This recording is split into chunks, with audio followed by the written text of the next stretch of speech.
আমরা এই মুহূর্তে কিন্তু বছরের একদম শেষ অংশে আছি, একদম শেষ অংশে। আর অল্প কয়টা দিন পরেই কিন্তু নতুন বছর আসছে। যদি দুজনের কাছে আমি জানতে চাই যে 2025 সালটা তো শেষ হলো, সো মানে জীবনের মানে এই বছরটাতে যোগ বিয়োগের হিসেবে কার কি যুক্ত হয়েছে, কার কি, কে কি বলবেন আসলে, বা এক কথায় 2025 সালটাকে কিভাবে এক্সপ্লেইন করবেন?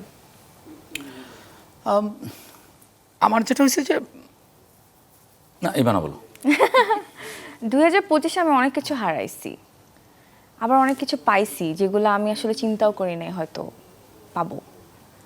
হ্যাঁ, আমরা আসলে সেই জায়গাগুলোতে বেশি ফোকাসড হই যেগুলো আমরা পাই না, কিন্তু সেগুলোকে আমরা কেয়ারই করি না যেগুলো আমাদের চোখের সামনে আছে, অপরচুনিটিসগুলো। তো 2025-এ আমি এটা শিখেছি, what you have embrace that, what is lost is lost, never look back. এটাই দারুণ, খুবই দারুণ একটা কথা বলেছে। জীবন ভাই কি বলবেন? আমি ওর মতো গুছায় বলতে পারবো না, কারণ আমি জীবনটাকে এত সিরিয়াসলি নেই না, ইভেন দ্যাট আমার কেউ। সো এই হিসাব নিকাশটা আসলে আমাকে দিয়ে হবে না। যদি আপনি মানে অ্যাপারেন্টলি দেখেন, অ্যাপারেন্টলি আমার একটা ছবি মুক্তি হয়েছে বছরের শুরুর দিকে, শেষের দিকে আরেকটা ছবি ওয়েবের জন্য মুক্তি হয়েছে, মানে ইয়ার হয়েছে, হ্যাঁ মুক্তি পেল। সো ওই জায়গা থেকে এটাকে যদি আপনি কাউন্ট করেন যে মানে ইটস অ্যান অ্যাচিভমেন্ট, তাহলে তো এটা ওই ক্যাটাগরিতে পড়ে।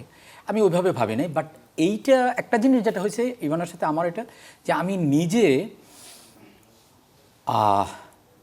মানসিকভাবে আমি মনে হয় একটু ম্যাচিওর হয়েছি, বিকজ আমি অনেক জিনিস এই বছর আমি নিজে, যেটা হয় না যে নিজের সাথে বোঝাপড়া করা, নিজের সাথে শেখা, এই মানে উষ্টা খাইতে খাইতে আর কি। তো এই বছরটা আমি অনেক উষ্টা খাইছি। চক্র একটা ডায়লগ ছিল যে উষ্টা মানে শুদ্ধ বাংলা যেটা বলে হোঁচট। তো এই বছরটা আমি প্রচুর হোঁচট খাইছি। তো এটা মনে হয় আমার একটা লার্নিং। আমার মনে হয় যদি আমি বছর হিসাব করি, দিনক্ষণ হিসাব করি, তাহলে নেক্সট ইয়ারে মনে হয় এটা কাজে লাগতে পারে। ওকে, এই যে নেক্সট ইয়ারের কথা বলছিলেন, সেই সূত্র ধরে আমি যদি ইভানার কাছে আসি, যে 2026-এ দর্শক ইভানাকে কিভাবে পাবে? আমি আসলে একটু স্পেসিফিক বলি, যদি চলচ্চিত্রের কথাটা জানতে চাই, সিনেমায় কি পাবো আমরা ইভানাকে? সেটা ডিরেক্টরদেরকে জিজ্ঞেস করেন, ওরা যদি আমাকে কাস্ট করে তাহলে পাবে। and I cannot force someone যে আমাকে নেন ভাই। কিন্তু This is প্ল্যানটা not কি my আসলে? job. আমার প্ল্যান হচ্ছে ভালো কন্টেন্টের সাথে থাকা, ভালো কাজ, সেটা ছোট পর্দা, বড় পর্দা, যে পর্দাতে বড় পর্দায় হলে তারও ভালো। অবশ্যই।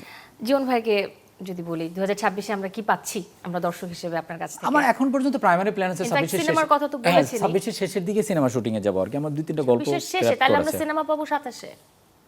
27-এ পাইতে পারেন, 28-এও পাইতে পারেন, নাও পাইতে পারেন, সেটা তো আর আমি জানি না। সো এটা আপনি ইচ্ছা করে নাও দেখতে পারেন, সেটাও একটা বিষয়। তো ওরকম কোনো প্ল্যান নাই আমার। যেটা আমার একটু ব্যাক স্টেপে আসলে যেতে হবে, একটু ব্যাক ফুটে যেতে হবে আর কি। যে আমার আচ্ছা, লাস্ট এই সিনেমা বানানো টানানো সব কিছু মিলিয়ে টিলে একটু হজবরল অবস্থা আছে। তো even personal in my life, so এগুলো একটু গোছানোর চেষ্টা করতেছি, একটু ফোকাসটা, যে এতদিন তো আসলে মানে একটা কথা আছে না, don't focus on others, focus on you.